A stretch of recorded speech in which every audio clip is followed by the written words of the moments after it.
Hey YouTube, welcome back to my channel. This is just a little video about some products that I sort of want to rant about, sort of just want to talk to you about, and this is just a short little video of products that have changed formulas on me.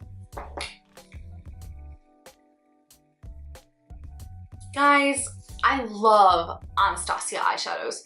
I love Anastasia palettes. I love basically everything to do with Anastasia. This palette I have is around 2 years old. It's the Modern Renaissance, super popular palette, and I adore this palette. However, I will say that the shimmers like Primavera, Vermeer, are those the only shimmers in here? The two shimmers that are in here have completely changed formula on me. In my honest opinion, they are nowhere near as bright and pretty as they used to be. Like, that's them right there, and that's pretty dull. Don't mind me, I have something else on my hand. They have come, like, I don't know if you can see, but there's just like a dustiness to them now. I feel like they are more dusty than glimmery and shimmery, and I don't remember them being like that.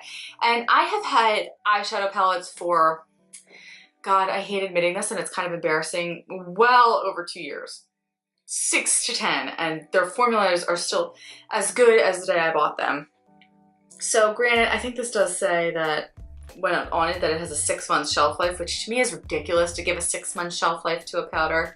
I still love the mattes. I think they are beautiful.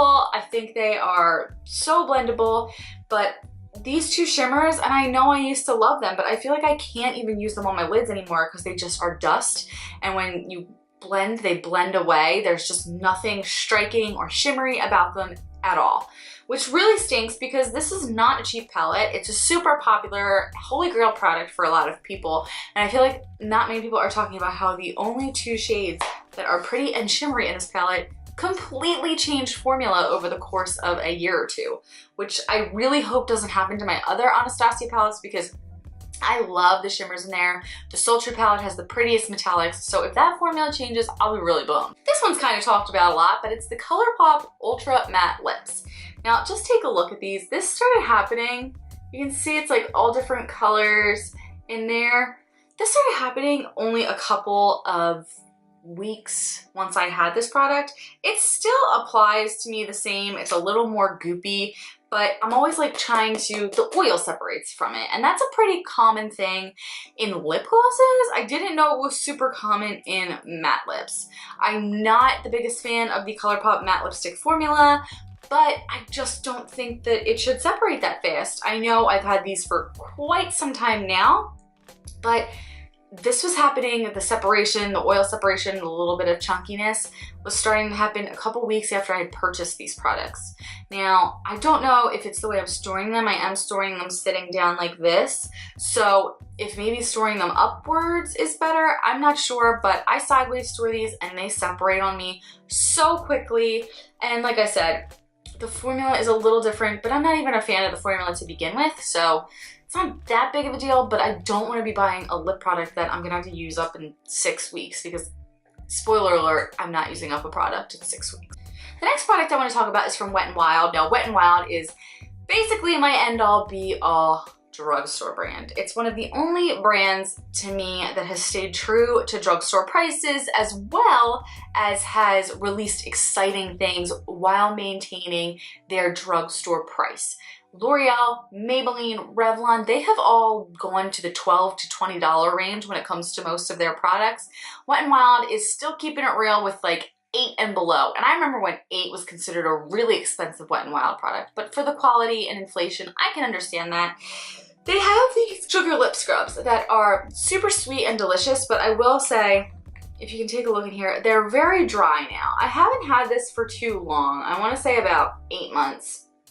And I close it very, very hard and nice and tight. And I will say that it's just basically all sugar. There's no base in it anymore. Honestly, it smells amazing and it tastes amazing too, but there is no base that the sugar is held in. So when I used to have a semi-emollient base that I used to rub on my lips, but now it's just rubbing pure sugar. It does the trick, but it would be a little bit easier if it had that jelly-like emollient substance that it had been in previously. just to make my life a little bit easier as opposed to just graining sugar grains all over my lips. So yes, the base of this has completely dried up in the course of around 8 months, which really stinks. This was from the Flights of Fancy collection. It was limited edition, but they have another couple. They come out with lip scrubs on the reg. The next product I want to talk about is the Urban Decay Optical Illusion Urban Decay Complexion Primer. When I first bought this, I really liked this. It's almost like a thick spackle-like primer, something you wouldn't think that a dry skin gal would like, but over the amount of time I've had it, and you can tell, I've almost used it up, it's almost done, it has become so much thicker, so much goopier, and so much more texturized. It is nowhere near as nice as it used to be. In fact, I feel like it's like burning my hand. It looks so dry, it's gross, and the smell is horrendous. It smells like paint or paint thinner. The smell has become horrendous in this. And I understand, it's like a year, this one's like a year old. I used to really like this, but I feel like it started to change and become thicker and more texturized as I got halfway through it. And I will say that this is rosehip and argan oil. It's soothing, that's what it has in there. But I definitely liked the thick aspect of this before. I felt like it covered imperfections, gave a nice solid base to put my foundation on top of. But if I'm gonna be spending $32, $34 on a primer, I don't want it to change and stink. This absolutely stinks. So definitely has changed formula on me. Next is something that breaks my heart, because again, it is one of my favorite products, and it is the Tarte Amazonian Clay blushes. I have barely used this blush, and I know mixing your natural oils will cause hard pan, but I have scraped with a mascara wand this off so much, and it is just sheer shiny hard pan. Like, I'm not getting any color payoff from this blush. Now, a little bit comes off, but barely. I mean, of course there it looks like a lot, but I just swatched it on my hand. I am so sick of these getting hard pan. I bought this one, and the second I bought it, it got hard pan within a couple weeks. I have not noticed it happen as recently with some of my blushes, so they might have changed the formula. This is a little bit of an older one. It's in the shade Blissful. I don't think that I should have to scrape off the top layer of a product with a mascara wand every couple weeks, especially when I'm not touching it with my finger. I'm only touching it with a brush. I know brushes carry facial oils in them, and that's what causes hard pan, but you can even still see that I have scraped this product many times, and it even still has the pattern in it, so it hasn't been used that much. So the fact that I still have to keep scraping the product off the top is a little ridiculous to me. I don't understand why they can't just make a product that I can just use all the time without having to scrape the top layer of hard pan off, because they're great blushes. I love their staying power. I love how they look. I love the packaging. It's just, if I can buy a Wet n Wild blush and not get hard pan, why am I spending $24 on a blush to get hard pan and waste product? You know what I mean? And the next product I'm going to talk about is the Mele Ever Color Poreless Face Defender. Now, this is a product I really toted that I loved, but I will say it dries up very fast and it gets some weird stuff on it. It's starting to smell a little weird, and it's not even that old. I've had this one for probably around 9 months. Now granted, I know you're all gonna yell at me and be like, Meg, 9 months, that's a long time. Every person in makeup holds on to products for years, okay? And then they're fine. They're fine. But this product, I will definitely say it's a lot drier now. It's a lot drier, it's a lot less bouncy. It's become gooped up with foundation, which I don't even know how that happened, because I'm not like dipping into foundation and then dipping into here. I usually use this first, and if anything, I use disposable sponges, so I don't know how this foundation's getting in here, so that's pretty gross on my part. But yeah, definitely has changed, and this is not a cheap product. I believe this is $42 by Mele. It's the only Mele product I've ever bought, and I really like it. It especially actually works well for my more mature clients, because it helps to give a softer look to the features, softer look to the skin and the face. But if it's going to change formula on me, I'm not gonna be able to keep it in my kit. This is something I keep in my kit. This is something I keep in my kit. So I don't really touch my kit that much. I let it sit there, and I go through the products every once in a while and I clean out what's old and I replace and I restock and I clean, but for a $42 product to go bad in around 9 months is definitely not my favorite thing on the planet.